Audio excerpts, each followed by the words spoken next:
Hey guys, this is HK Boba, and today we're going to be talking about advanced passing. A lack of good passes is the main reason I see so many players are stuck in champ and are unable to break into grand champ. If your passes look like this, where you roll it around the corner and they always end up cleared, we got work to do. So today we're going to be mostly looking into advanced passes like downfield and infield pass. We'll break the video down into 5 main parts. So starting with why passing is good. Why is it that you should pass instead of making a solo play? You can still score just as good with a solo play, right? No. The main reason is because defenders are usually looking at the ball for obvious reasons. So that means that they aren't focused on this area, meaning the player without the ball, if they're in the right position and in that area, they'll have a higher chance to land a successful attack if you pass it to them. Since the defenders will be angled towards defending against you instead of being prepared to defend against them. And in some 2v1 cases, the pass is basically a guaranteed goal. This defender, for example, has decided to shadow and defend the ball, so he physically can't reach a passing play going towards this side of the net. Next reason, if you see my 1v1 video, then we've talked about how shooting closer to the net makes your shots harder to save, and passing is a way to accomplish this. Especially in 2v2s or 3v3s, no one's gonna let you simply bounce dribble it all the way to their net and then shoot it. You're just gonna get challenged. But if you can pass it and your teammate is closer to the net than you are, your team is effectively shooting closer to the net, making it harder to save. And finally, passing is simply a great way to transition from defense to offense. Sometimes when you clear the ball, the opponent can simply take possession or send the ball back towards your net. But if you can clear towards a teammate, that clear can double as a pass and your teammate can now get another touch, bringing that ball further downfield, ending your opponent's pressure. Next, let's get into some passing rules to follow. But before we get into that, if you feel like your Rocket League brain is getting bigger by watching these tutorials, then let me know in the comments below and help me out by smacking that delicious like button and subscribe while you're at it. Thank you. So on to passing tips. We need to define what is a good pass. Why is it that a pass like this corner roll pass, for example, usually a bad pass? Let's follow these 3 easy rules. So starting with number 1, the pass needs to be easy or at least possible to hit. Anything that's too fast or physically impossible to hit is pointless.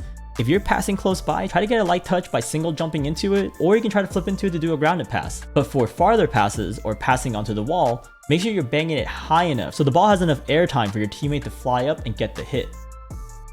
Number 2, lead the pass. Try not to pass it to the butt of your teammate's car and try to get the ball in front of them. Be mindful of your teammate's car direction. They might be facing you already and ready for a redirect, and in those cases, just try to get it nearby above them. Rule number 3, minimize the chance your opponent can intercept or clear the pass. Rule number 3 is generally why corner roll passes suck. The standard defense has the player sitting near post and one far post, and if you bring it around the corner, it is 100% easier for your opponents to hit it than your teammate. An easy way to satisfy rule number 3 is to simply pass the ball so it ends up closer to your teammate than it does your opponents. It's kind of like in basketball. You want to try to pass to a teammate that isn't covered by a defender and has a clear shot. You also don't always have to get the ball closer to your teammate to avoid an interception. Sometimes you can successfully pass based on the angle. If your pass is at an angle that's difficult for your opponent to hit, then it doesn't matter how close the ball is to them. Just be mindful of your opponent's position and car orientation. And just a side note, I think I get a lot of questions about passing where people say like, oh, I get this amazing pass into the center, but then my teammates are never in position to hit it. What can I do?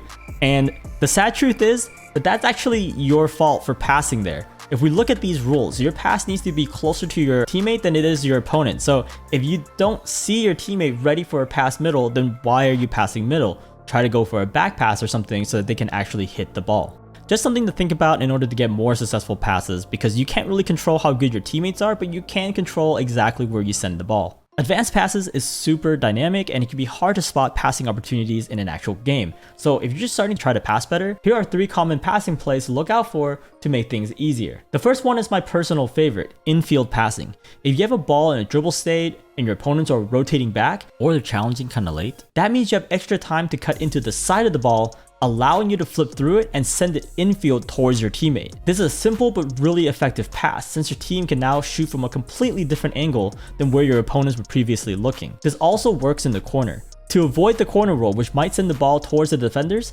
cut into the ball and send it infield back towards your teammate, which can now help with rule number 3, keeping the pass away from your opponents and closer to your team.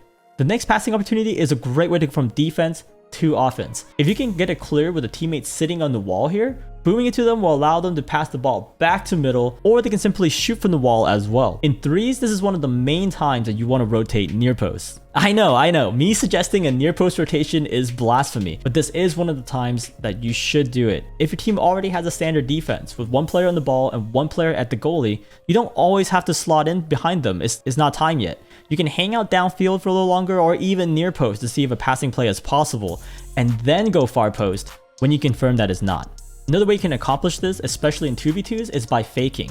If you have a standard defense, right, with one player on the near post and one on the far post, this near post player that's challenging the ball can fake and let the ball go past them and then just start driving up the wall right away. This will allow the far post goalie player a chance to boom the wall for the pass. And finally, the third passing opportunity that you should look out for is any sort of downfield pass. If you see a teammate rotating back and you have the ability to boom the ball hard, then you can boom the ball towards where your teammate is at. And this one's a bit more lax about which direction they're facing, since you can hit a redirect regardless which way you're facing the ball. The more important thing is to actually make sure you're hitting the ball close enough to them and pretty close above them, so they can fly up and hit it whichever way they want, either pass it back to you or go for a shot. Advanced passing can be a hard concept, and hopefully this list can help narrow it down to help you look for these main opportunities, and then you can start looking for more dynamic plays as you get used to it. If you want to see more passing plays on your team, it's not only about you passing, but also making yourself easier to pass to. So here's a couple tips to be a better passing target for your team. Number 1, give your teammates space to pass to. Don't stay too close to them or behind them, or else how are they going to pass it to you? Remember, the point of a pass is to move the ball away from the defender's attention. So if you're right next to your teammate, then a pass would be pointless. Number 2, stay away from your opponents and position yourself in a place where you think the opponents can't intercept the pass. If you're too close to an opponent, they can easily challenge you the moment you receive the pass. Number 3, recognize cherry picking opportunities. We talked about this a little bit in the previous section. If you recognize your team has an opportunity to clear it uncontested, then sometimes you can even rotate near post or wherever you think the ball is going to position yourself for a pass. But if you notice they're about to get 50-50'd, or if they're just going to take possession and go for a dribble play, then you'll want to quickly switch to a far post rotation. And finally, don't get baited into a bad pass. If a pass is obviously going to get cleared, especially in like a corner roll situation, then stay further back and give your teammate a chance to back pass it. Or at least don't jump up for a bad pass, or else who is back to stop the counterattack when your opponents clear it. And finally, how to practice. There are two main ways I like to practice passing. But first off, I highly recommend being able to hit redirects. If you can't hit a midfield or downfield pass yourself, you don't really understand what a good pass looks like. Then we can hop into these series of 4 training packs by Whey Protein, which I'll have in the description below. These packs are set up in an interesting way where every odd number shot in the pass is a pass to you and then you can shoot it to score. But every even number shot in the pack is you being the passer. For example, starting with shot number 1, the ball is coming this way for me to shoot it. Now shot number 2, I need to mimic the pass from the previous shot. So try to take a good look on the odd shots to make sure you know exactly where the pass is going. For example, here we can see the pass clearly land on this spot. So when it's our turn to perform a pass on shot number 2, we want to make sure we hit that same area for a successful pass.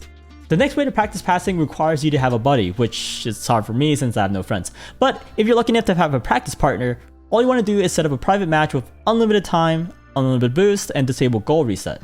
And then you and your friend can start practicing passing to one another. There are 3 main drills we run. The first one, we'll get on the same team and start with one player in the goal facing outwards playing goalie, and then the other player starts with the ball. The first player will roll the ball towards the goalie, then drive away. At this point, the goalie will perform a pass back to the first player and then move forward. As mentioned in the previous section, we always want to lead the pass aiming to hit the ball to where the front of your teammate's car is, or at least where they're going to. Since this pass is going to be somewhat short range, I highly recommend just doing a single jump into the ball and not booming it. And now it's the first player's turn to get another light touch to move the ball back towards middle, and the player that was the goalie should have the ability to score, giving you our first 3-touch passing drill. The second drill is a little more complicated, starting with one player bringing the ball up the wall, then they do a simple lob to pop it off the wall and drive forward for a downfield pass. Now the other player should be able to receive this lob, fly up and get a touch to send it downfield to the original player, allowing them to get a redirect into the goal, giving you another 3-touch passing play. And once you can do those consistently, we're going to switch to a more free-form passing drill where you just want to get 1 touch each and bop the ball back and forth to one another, getting from one side to the other. You can score it if you'd like, but the more important thing is to just make sure you're passing it back and forth and volley it as many times as you can. Expanding your ability to pass well is going to be so important in improving your offense. If you have any questions, feel free to ask me in the comments below or come stop by the Discord and ask me there. As always, thanks again for watching and I'll see you next time.